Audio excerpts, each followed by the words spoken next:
Hey, Brandon. So who is a strange woman? Anybody that you don't know? Just kidding. So we're in Proverbs right now in our Monday Bible studies, and Proverbs continually illustrates, or God continually illustrates through His Word, of this strange woman that we need to avoid, right? And we've talked about it on those studies, that while it is good surface level advice, right? If you're married, don't commit adultery. I would feel like that's just kind of common sense. That's good advice to take. But God is illustrating something a little bit deeper by using this strange woman and the behavior and the characteristics of who she is in regards to people who are supposed to be His children. You know, if we look throughout Scripture historically, God gives us the illustration that this strange woman is going to be enticing. It's going to look good. It's going to be a counterfeit that looks like the real thing that we're searching for. But in the end, it's going to lead us to hell and destruction. It's a picture of pagan idolatry, it's a picture of rebellion, and it's a picture of following after, or basically committing adultery on God with anything that is not Him, right? And so the strange woman that we've been looking at and kind of studying is really the different aspects of what God has done to show us how important it is, and really some of the reasoning behind why He is a jealous God, right? He is jealous in the sense that He sees what sin does to us when we fall into disobedience, and we fall into idolatry, and how it separates our relationship with Him. And historically, the Israelites have been chastised as that cheating and adulterous person through the words of God, through Jeremiah, through Hosea, looking at these examples through Proverbs.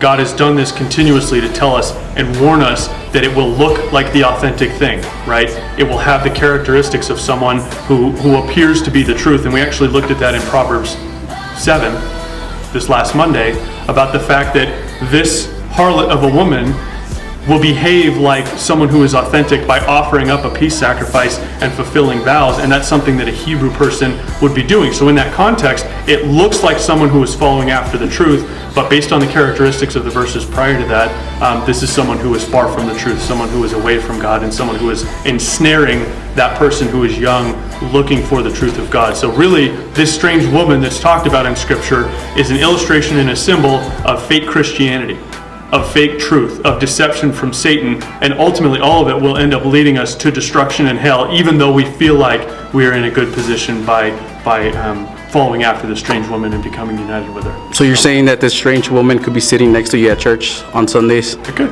yeah. Because a counterfeit is going to look like the authentic real thing.